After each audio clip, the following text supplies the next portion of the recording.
अंजलि एक बहुत ही गरीब घर की लड़की थी जो कि अपनी माँ माला और भाई रोहित के साथ रहा करती थी। लेकिन जितनी अंजलि समझदार थी उतना ही उसका भाई बिगड़ा हुआ था। उसकी गलत हरकतों को देखकर उसकी माँ और अंजलि दोनों ही हमेशा बेहद परेशान रहा करती थी। एक दिन अंजलि अपने ऑफिस के बाहर खड़ी अपने भाई का इंतजार कर रही होती है, लेकिन वो नहीं आता। तभी अंजलि अपनी माँ को फोन करती है। माँ, आप कहाँ हैं? भाई घर आए हैं क्या? नहीं बेटा, वो तो घर नहीं आया है। लेकिन तू क्यों पूछ रही है? और आज तू भी लेट हो गई है। माँ, मैं कब से भाई का इंतजार कर रही हूँ, लेकिन वो अभी तक आए नहीं है। मैं ये सोचकर घर नहीं आई कि कहीं मैं घर के लिए निकल जाऊँ और वो मुझे लेने के लिए ऑफिस ना आ जाए। बेटा, उस नालायक का तो कोई भरोसा ही नहीं है। पक्का वो अपने दोस्तों के साथ घूम रहा होगा। रात बहुत हो गई है, तू एक काम कर, रिक्शा लेके घर आ जा। आप सही कह रही हैं माँ, अब मैं और भाई का इंतजार नहीं कर सकती हूँ। आप फोन रखो, मैं निकलती हूँ घर के लिए। ठीक है, लेकिन थोड़ा ध्यान से आइयो। रात हो गई है, बिना बात के उसका इंतजार किया तूने। आप परेशान मत हो माँ, मैं आ जाऊंगी। अंजलि इतना कहकर फोन रख देती है और घर के लिए रिक्शा पकड़ लेती है और अपने मोहल्ले में उतरकर पैदल घर आ रही होती है कि तभी वह देखती है कि सड़क पर एक आदमी नशे की हालत में पड़ा हुआ है। उसे देखते ही मानो उसके होश उड़ जाते हैं, क्योंकि वह नशे में धुत आदमी और कोई नहीं बल्कि अंजलि का भाई रोहित ही था। वह जल्दी से उसके पास जाती है और बोलती है, भाई, आपको क्या हुआ? आप ठीक तो है ना? तू इतनी रात को यहाँ क्या कर रही है? कहाँ से आ रही है तू? भाई, आप घर चलिए, मैं अभी ऑफिस से आ रही हूँ। मुझे यकीन नहीं हो रहा है कि आपने शराब पी है। तू इतनी रात को ऑफिस से आ रही है या किसी के साथ घूम के आ रही है? चल जल्दी बता। भाई, मैं किसी के साथ नहीं घूम रही थी, बल्कि आप मुझे लेने नहीं आए। आपका इंतजार करने में देर हो गई। मैं लेने नहीं आया? कहाँ लेने नहीं आया? अभी आपको कुछ समझ में नहीं आएगा, अभी बस आप घर चलिए। अंजलि जैसे तैसे करके अपने भाई को लेकर घर पहुंचती है।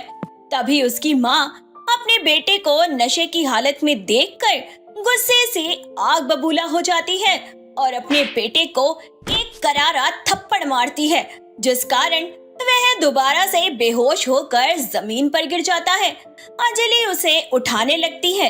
तभी माला उसका हाथ पकड़कर बोलती है, कोई जरूरत नहीं है इसे संभालने की। बड़ा भाई होने के नाते उसे तुझे संभालना चाहिए। लेकिन यहाँ तेरी और मेरी दोनों की किस्मत खराब है, तभी तुझे इतना नालायक भाई मिला है और मुझे इतना नालायक बेटा। जाने दीजिए माँ, समय अनुसार भैया ठीक हो जाएंगे। मुझे यकीन है कि एक दिन भैया अपनी जिम्मेदारियों को जरूर समझेंगे। तुझे चाहे इस बात पे यकीन हो, लेकिन मुझे इस बात पे बिल्कुल भी यकीन नहीं है।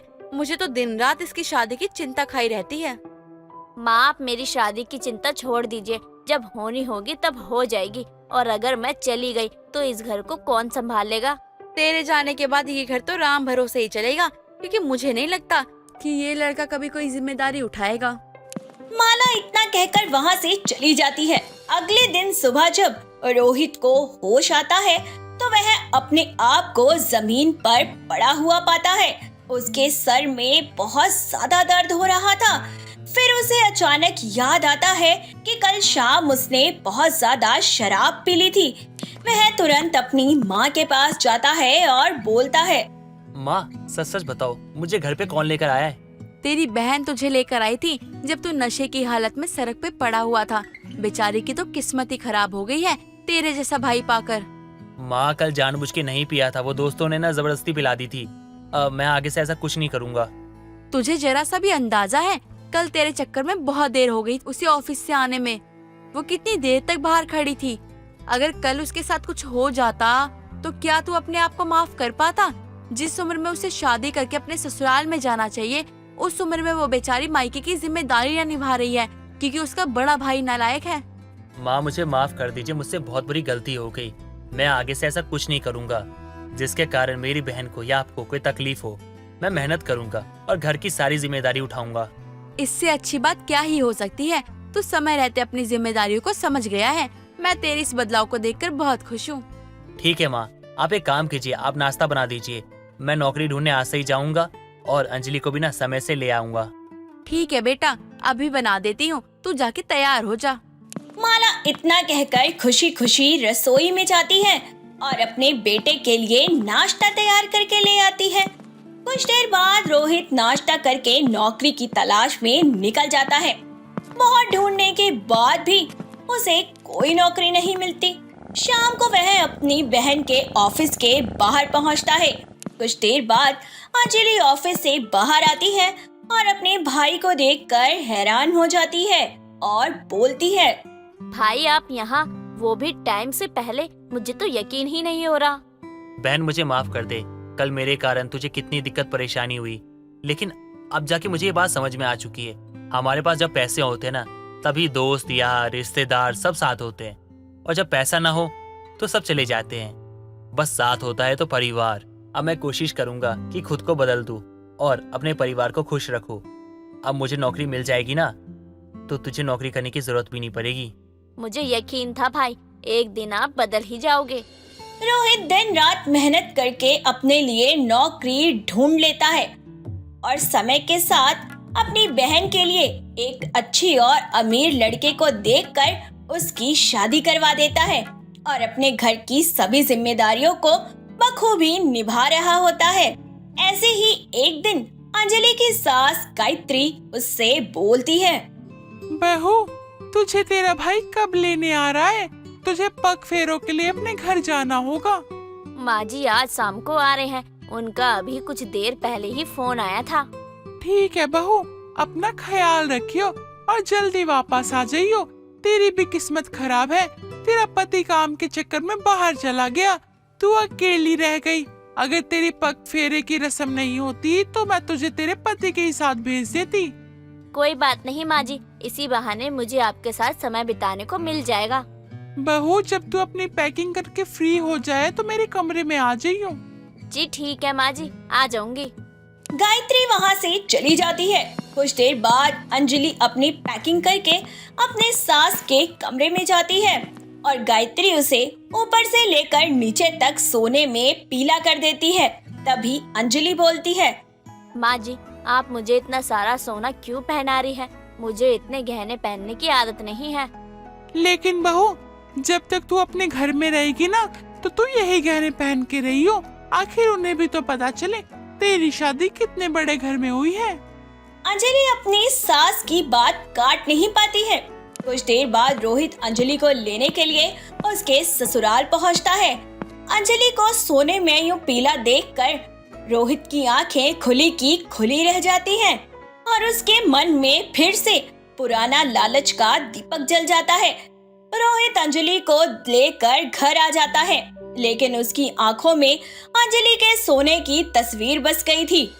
ऐसे ही एक रात रोहित अपनी माँ के कमरे में जाता है और अंजलि के ससुराल से आए हुए सारे सोने के जेवर चुरा लेता है और अपने ऑफिस में उस बैग को ले जाकर रख देता है। तभी माला उसके पास आती है और घबराए हुए उसे देखकर बोलती है, बेटा इतना घबराया हुआ क्यों है? क्या हो गया? कोई परेशानी है क्या तुझे? परेशानी नहीं माँ, मुझे कोई परेशानी नहीं है। वो बस काम को लेकर थोड़ा परेशान हूँ। अच्छा माँ, मुझे देर हो रही है, मैं ऑफिस जा रहा हूँ। बेटा नाश्ता तो कर ले, इतनी जल्दी में कहाँ जा रहा है तू?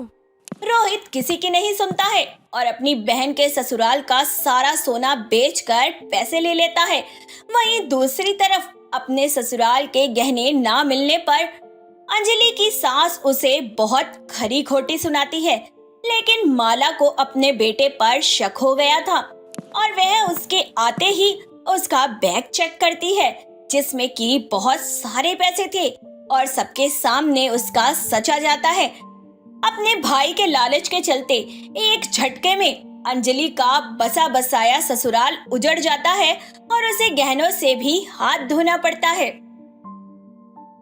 अबीर अपने परिवार में अपनी माँ और अपनी पत्नी रीतू के लिए आइसक्रीम लाकर कहता है, माँ, पापा, मैं आ गया। रीतू, जल्दी ये सबके लिए आइसक्रीम बाउल और स्पून लेके आओ। मैं सबकी पसंदीदा आइसक्रीम लेके आया हूँ। मतलब मेरे लिए बादाम वाली और पापा के लिए पिस्ता वाली हिलाया होगा जरूर। हाँ पापा। अरे रीतू, आओ ना, तुम्हारे लिए भी लाया हूँ। अरे आ तो गई, बार बार क्यों बोल रहे हो? अरे ये क्या, हम तो 4 लोग हैं, तुम बस 2 ही लाई हो।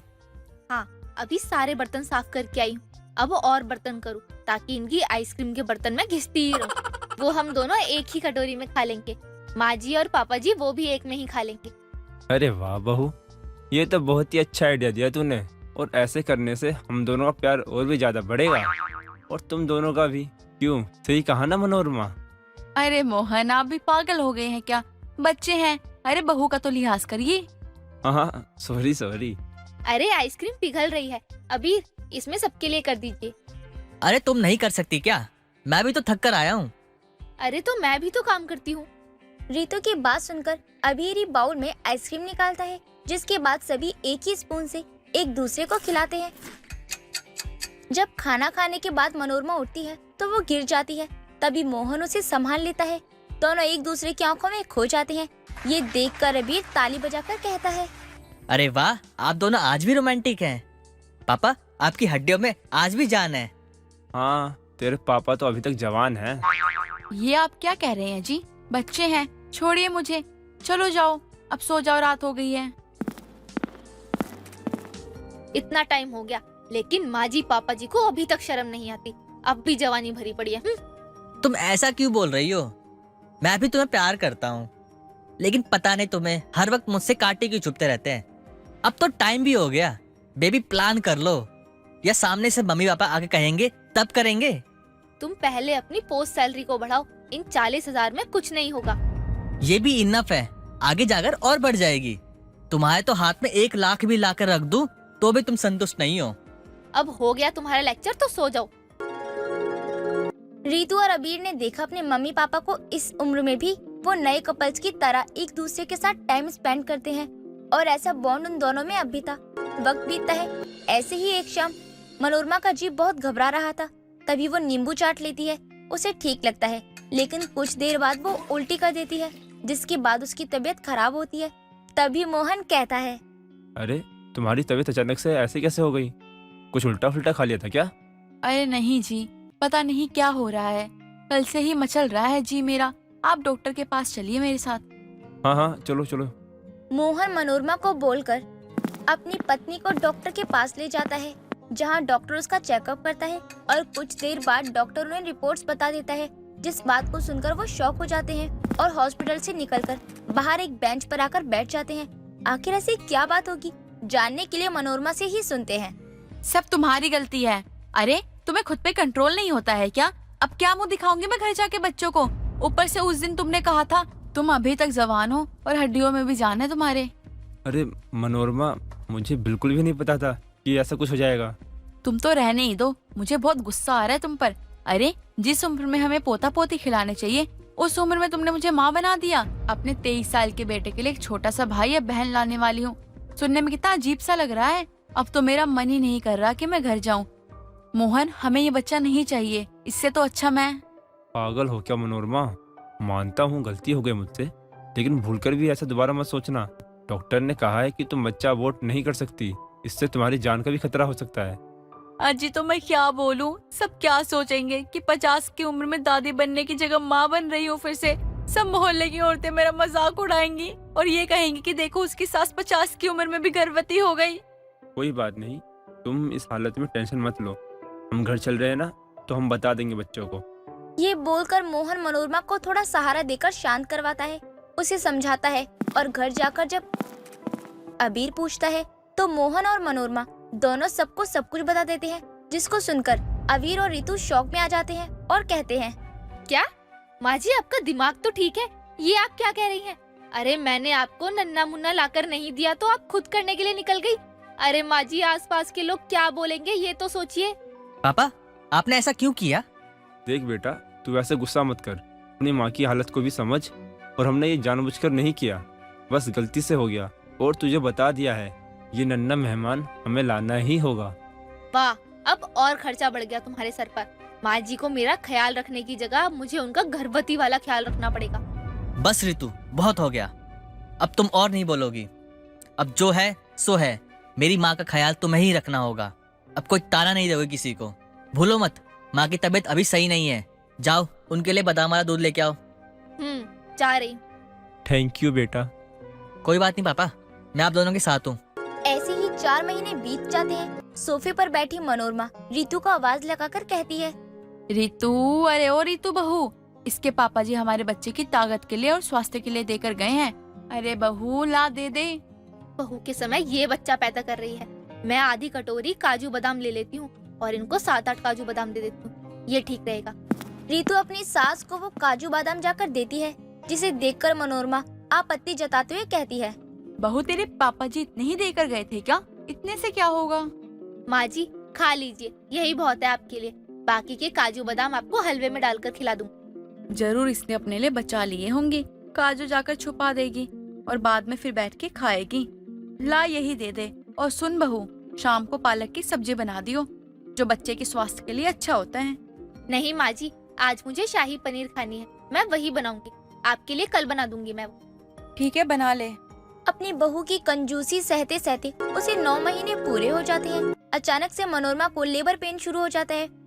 बहू, बेटा, अपने पापा को बोल डॉक्टर को फोन कर दे, हॉस्पिटल जाना है जल्दी। अरे माँ जी आप टेंशन मत लो, आप तो पहले के जमाने में दाई माँ से करवाती थी ना। मैंने 3 दाई माँ को बुला लिया है आपकी डिलीवरी के लिए, आप फिक्र मत कीजिए। हमारा हॉस्पिटल जाने का खर्चा भी बच जाएगा। क्या 1-2 लाख खर्च करना। बहू, तू पागल हो गई है क्या? ये पहले होता था, कहीं मेरे बच्चे को कुछ हो गया तो मैं क्या ही करूंगी? मुझे हॉस्पिटल जाना है। रितु अपनी सास की एक नहीं सुनती और दाई माँ को बुलाकर जैसे ही कमरा बंद करती है तो उसका बेटा अबीर आ जाता है और ये देखकर कहता है, रितु, ये क्या बदतमीजी है? माँ के साथ तुम ऐसा कैसे कर सकती हो? माँ की हालत दाई माँ से करवाने वाली नहीं है। ऐसे में उनको अस्पताल ले जाने की जरूरत है। मुझे तुमसे ऐसी उम्मीद नहीं थी। इतना कंजूसपना, छी। और आप सब जाइए यहाँ से, मैं माँ को हॉस्पिटल लेके जा रहा हूँ। मयंक बेटा, जल्दी चल, बहुत दर्द हो रहा है। हाँ माँ, मैं आपको हॉस्पिटल लेकर जाऊंगा, फिक्र मत करो। ये बोलकर अबीर तुरंत अपनी माँ को हॉस्पिटल लेकर जाता है। डॉक्टर उसे एडमिट कर लेते हैं और मोहन भी आ जाता है। वार्ड के बाहर अबीर रितु को बहुत सुनाता है उसकी कंजूसी की वजह से। तभी रितु बेहोश हो जाती है, जहाँ डॉक्टर उसका चेकअप करके बताता है कि वो माँ बनने वाली है। ये बात सुनकर अबीर का गुस्सा ठंडा हो जाता है और दूसरे डॉक्टर बाहर आकर बताते हैं कि मनोरमा को लड़की हुई है। ये सुनकर खुशियाँ मनाते हैं सभी और रितु अपनी सास से माफी मांग लेती है। अगले 9 महीने बाद रितु एक प्यारे से बेटे को जन्म देती है और अब सब घर में छोटे बच्चों के साथ खेलने लगते हैं। राहुल अपने माँ और भाई के साथ रहा करता था। ऐसे ही एक दिन राहुल का दोस्त वरुण उसके घर आता है और बोलता है, अरे ओ राहुल, चलेगा या नहीं? आज बहुत जरूरी काम है, किसी की कार खराब हो गई है। अगर तेरी हाँ है तो चल, वरना मैं जा रहा हूँ। अरे कैसे नहीं चलूंगा भाई, मेरे कब से इंतजार था मुझे इस दिन का। अब जाकर मौका हाथ लगा है, अब तो मैं इसे छोड़ने वाला नहीं हूँ। पैसे कमाने का मौका मिला है। तभी राहुल की माँ मालिनी बोलती है, क्यों रे नालायक, कहाँ जाने की बातें हो रही है और ऐसे बात कर रहा है जैसे कोई सरकारी नौकरी के लिए जा रहा हो। बता कहाँ जा रहा है? कहीं नहीं माँ, बस दोस्तों के साथ मुझे कुछ काम था, उसी के सिलसिले में जा रहा था। जल्दी आ जाऊंगा। कोई जरूरत नहीं है जल्दी आने की, आराम से भी आएगा तो भी चलेगा। वैसे भी दिन भर मटर गश्ती करने के बाद देर से ही तो आता है। माँ, आप कम से कम मेरे दोस्त के सामने तो थोड़ी इज्जत मत उतारो मेरी। अच्छे से बात किया करो, जब देखो तब आप बुरा बर्ताव करती रहती हो मेरे साथ। ऐसा मत किया करो, मैं तो कहता हूँ बात ही मत किया करो मुझसे। मुझे मत सिखा, तेरा दोस्त और तू एक ही जैसे हैं, दोनों लफंगे। और दोनों क्या, तेरे जितने भी दोस्त हैं सारे लफंगे हैं। कुछ भी कर, मगर मेरी एक बात का ख्याल रखना, कभी किसी लड़की को मत छेड़ना। चाची, हम इतने भी गिरी हुई हरकत नहीं करते। माना कि हम लोग बेरोजगार हैं, लेकिन लड़की छेड़ना ये हमें शोभा नहीं देती। हाँ, अब हम लोग जा सकते हैं, अगर आपका ये भाषण देना खत्म हो गया हो तो। राहुल अपने कुछ दोस्तों से मिलने जाता है तो वो रास्ते में वरुण से बोलता है, यार राहुल, सुन ना, मैंने एक लड़की के साथ सेटिंग की है, मगर उसमें बहुत घमंड है। पता नहीं लड़कियों में इतना घमंड कहाँ से आता है। सच सच बता भाई, तूने सच में कोई लड़की पटाई भी है या फिर ऐसे बोले जा रहा है? हैं? मुझे तो शक होता है तुझ पे कि तुझसे कोई पटेगी भी। आखिर तू बोलना क्या चाहता है? मैं लड़की नहीं पटा सकता, मेरी कोई गर्लफ्रेंड नहीं बन सकती। अब देखना मैं कैसे लड़की पटाता हूँ, बस तू देखता जा।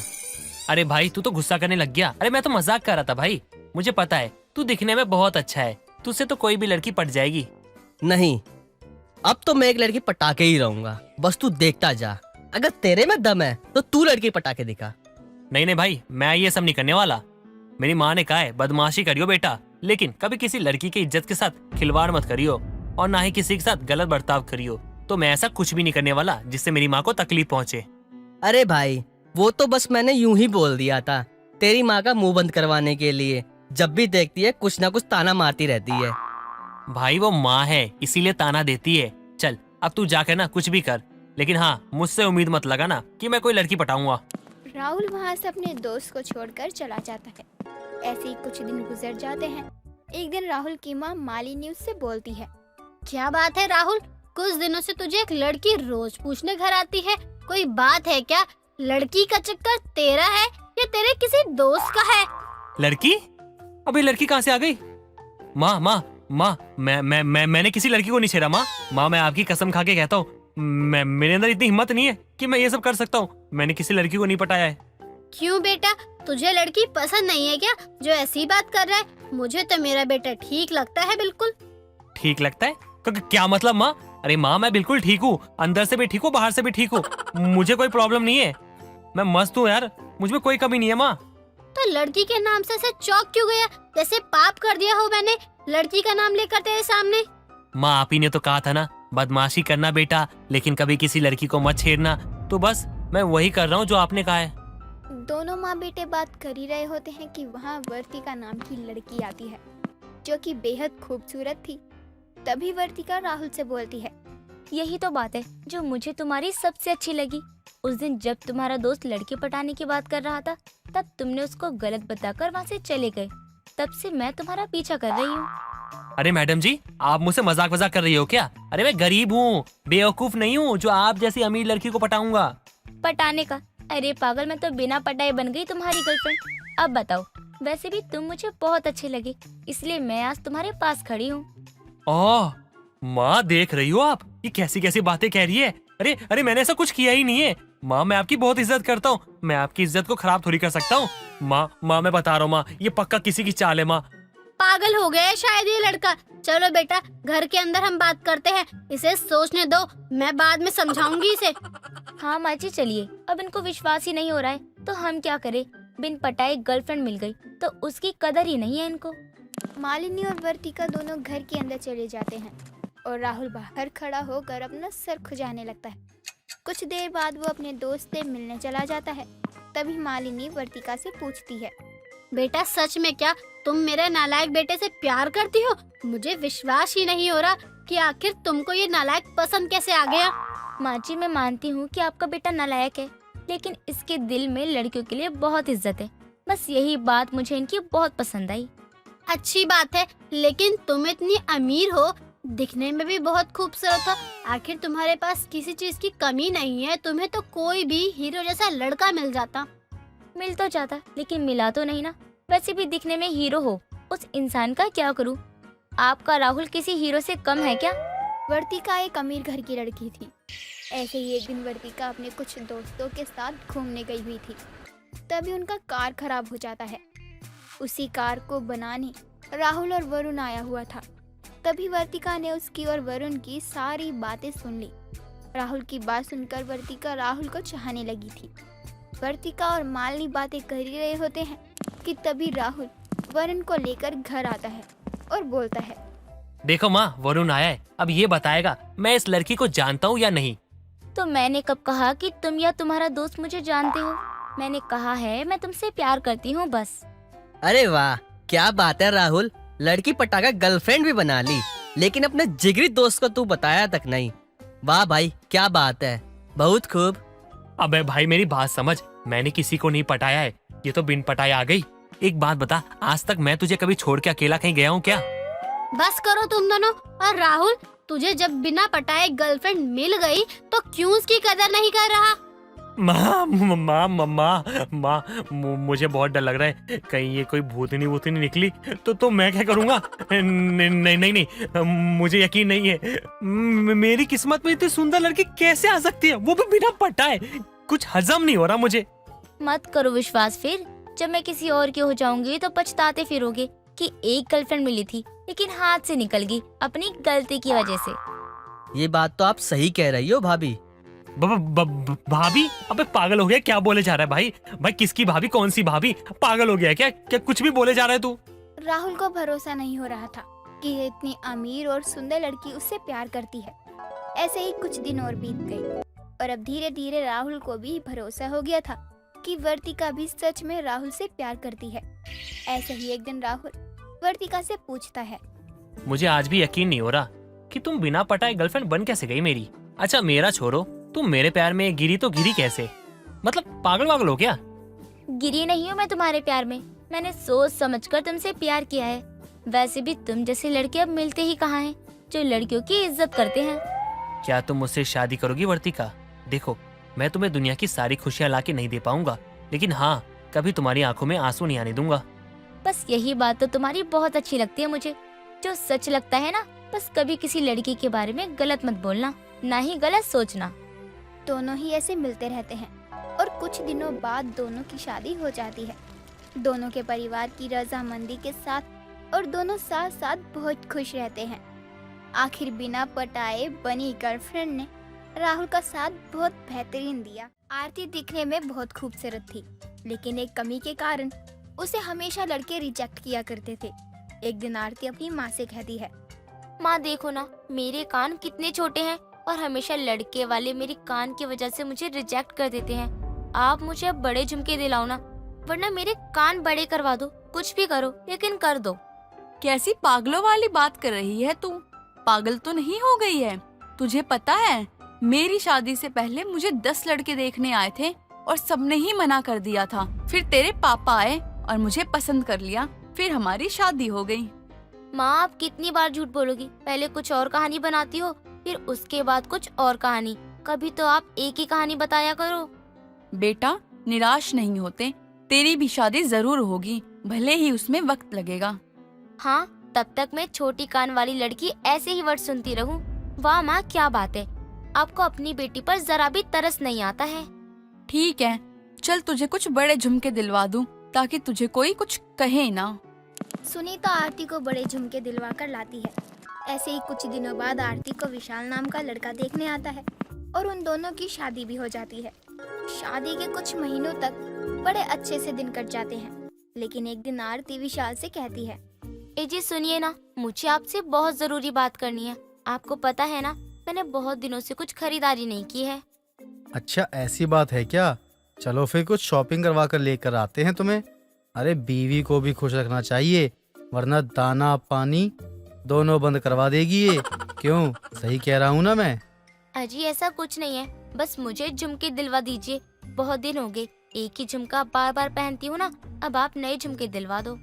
बस इतनी सी बात, चलो अभी दिलवाता हूँ तुम्हें बड़े बड़े झुमके। विशाल आरती को झुमके दिलवाकर घर ले आता है। अगले दिन जब आरती अपने झुमके देख रही होती है, तभी उसके घर उनकी पड़ोसन आती है।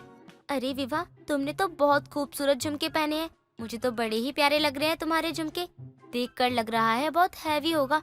तुम्हारे कान में दर्द या कट जाना ऐसा कुछ नहीं होता है क्या?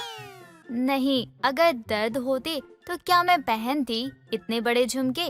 तुम भी हद करती हो आरती, तुमने खुद पहना हुआ है फिर भी मुझसे पूछती हो। कैसी हद? अब मुझे लगा तो मैंने अपने दिल की बात बोल दी।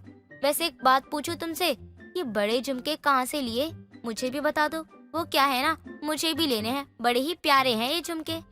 तुम्हें पता है तुम्हारी जेठानी को भी बहुत पसंद है बड़े झुमके, उसको भी बहुत शौक है बड़े झुमके पहनने का, लेकिन बहुत डरती है कि अगर कान कट गए तो।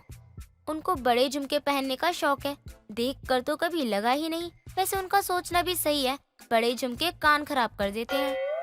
हाँ तो किसने कहा है कि हर रोज पहनो, कभी कभार पहना करो ताकि शौक भी पूरा हो जाए और कान भी ना कटे। विभा के बड़े झुमके देखकर आरती का भी मन मचलने लगता है और वो अपनी जेठानी निशा से कहती है, भाभी मुझे विवाह के जैसे बड़े झुमके पहनने हैं, क्या आप मुझे दिलवा सकती हो बाजार से? क्या बात कर रही हो आरती, पागल हो गई हो क्या? वैसे झुमके पहनने से कान कट जाते हैं, बेकार होता है, पैसे भी बर्बाद और हमारे कान भी कट जाते हैं। ठीक है भाभी, आप मुझे मत दिलाओ, मैं विशाल जी से बोलकर मंगवा लूंगी बड़े झुमके। अगर नहीं दिलवाए तो मैं खुद चली जाऊंगी। क्या हुआ, कहाँ जाने की बात हो रही है मेरी जान? विशाल जी, मुझे बड़े झुमके पहनने हैं और मैं चाहती हूँ कि आप मुझे आज ही दिलवाइए। अरे ये क्या बात हो गई? ऐसे कैसे शौक अचानक से बदल गए? पहले तो तुम छोटे झुमके पहना करती थी, अब अचानक से बड़े झुमके में शिफ्ट हो गई। अरे मन है मेरा, अगर मुझे मेरा हक नहीं मिला तो मैं खाना पीना कुछ भी नहीं खाऊंगी। मुझे चाहिए चाहिए चाहिए। बस आप इतना कह दो कि आप दिलवा रहे हो या नहीं। देवर जी ले जाइए बड़े झुमके दिलवाने घर की छोटी बहू को, वरना कलेश कर देगी लगता है। आज झुमके लेकर ही तो मानेगी ये। विशाल आरती को फिर से झुमके दिलवा कर लेकर आता है और फिर कुछ दिन बाद आरती की जेठानी उसे चिढ़ाते हुए कहती है, अच्छा आरती, मुझे ये बताओ, तुम बड़े वाले झुमके इसीलिए पहन रही हो ना, ताकि सबको पता लगे कि तुम्हारे कान हैं जो कि दिखते नहीं हैं, इसीलिए तुम बड़े झुमके पहनती हो ना।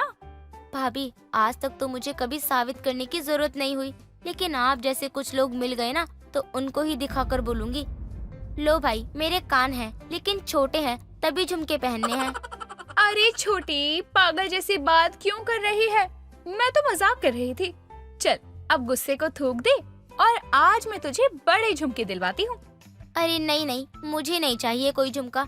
अभी आप झुमका दिलाओगी, बाद में ताने मार मार कर वसूल भी कर लोगी। ना बाबा ना, मुझे नहीं चाहिए। मैं खुद मंगवा लूंगी अपने प्यारे पति देव से। अरे देवर जी दिलवाएं या मैं दिलवाऊं, बात तो एक ही है ना। अब जिद छोड़ो और चल दो मेरे साथ। आज मैं तुम्हें झुमके दिलवाती हूँ, बड़े झुमके पहनने वाली छोटी बहू। नहीं भाभी, मैंने कह दिया ना, मुझे झुमके नहीं चाहिए। मैं विशाल जी के साथ जाकर ले आऊंगी, आप उसकी चिंता मत कीजिए। अरे पागल, मैं तुम्हें सोने के झुमके दिलवाना चाहती हूँ ताकि बाद में कभी तुम्हारे कानों में कोई इन्फेक्शन ना हो, लेकिन तुम्हें तो कुछ समझ ही नहीं आता। सोने के झुमके? अरे नहीं भाभी, सोने के झुमके ना बड़े बोरिंग होते हैं, ना उसमें कोई कलर होता है ना कुछ, बस पीला सा और सुंदर सा दिखता है। मुझे तो बस आर्टिफिशियल झुमके ही पसंद है, जो दिखने में सुंदर और फैशनेबल हो। आप रहने दो, अब तो मैं अपने पति से ही मंगवाऊंगी। आरती अपने पति के आने का इंतजार करती है। कुछ देर बाद जैसे विशाल घर आता है, तभी आरती विशाल से झुमके दिलवाने की बात करती है, लेकिन इस बार विशाल मना कर देता है।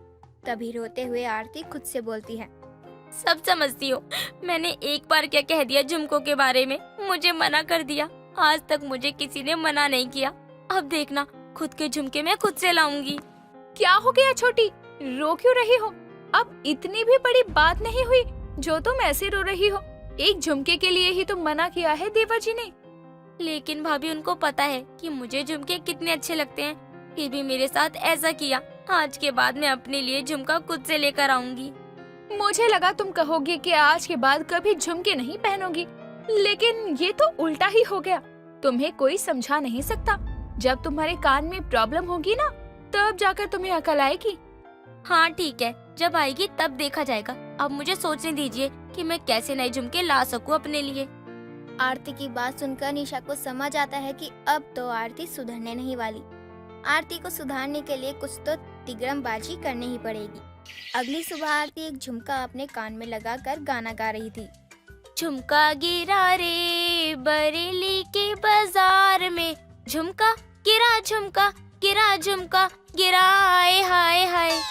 तभी वहाँ निशा आती है और आरती को गाना गाता हुआ देखकर बोलती है, क्या बात है आरती, बड़े गाने गाए जा रहे हैं।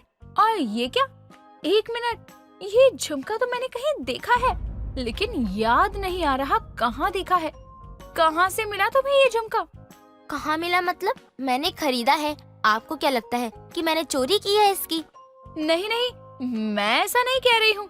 मैं तो सोच रही हूँ कहाँ देखा है ये झुमका। कहीं तो देखा है ये झुमका। कहीं क्या, बाजार में देखा होगा आपने। आरती के कान के झुमके देखकर निशा को याद आता है, ये झुमका उनकी पड़ोसन विभा का है। निशा हैरान थी, आरती के पास विभा का झुमका आया कहाँ से? कुछ देर बाद निशा विभा से पूछती है तो पता चलता है कि उसका झुमका चोरी हो गया था। निशा बाजार से एक सुंदर सा झुमका लेकर आती है। आरती, ये लो झुमके, बहुत खूबसूरत हैं। अभी पहनो, तुम पर बहुत अच्छे लगेंगे। आज आपको मुझ पर दया कैसे आ गई? आप तो सोने का झुमका दिलवाने वाली थी, तो आज ये झुमका क्यों? बस कुछ चीजें ठीक करने के लिए। अरे तुम पहनो ये झुमके, मैं अभी आती हूँ। आरती जैसे निशा के लाए झुमके पहनती है तभी उसके कान में जलन होने लगती है और देखते ही देखते आरती दर्द से तड़पने लगती है और रोते हुए बोलती है, अरे जेठानी जी, क्या था इस झुमके में? मेरा कान जल रहा है। ये झुमका पहनने के बाद उमा मर गई, बचा लो। कोई नहीं बचाएगा अब। जब तक तुम सच नहीं बोलती कि ये दूसरा झुमका कहाँ से आया, तब तक कोई दवा नहीं मिलेगी। और हाँ, मुझे यकीन नहीं हो रहा है कि तुमने अपनी इच्छा पूरी करने के लिए चोरी की है। भाभी मुझे माफ कर दीजिए। आज के बाद दूसरों का क्या, मैं खुद का भी झुमका नहीं पहनूंगी। भाभी मुझे दवा दे दीजिए। निशा आरती की बात सुनकर उसके कानों में दवा लगा देती है। इसके बाद आरती भी झुमके पहनना बंद कर देती है और अब छोटे कानों में छोटे सोने की बालियां डालकर रखती है।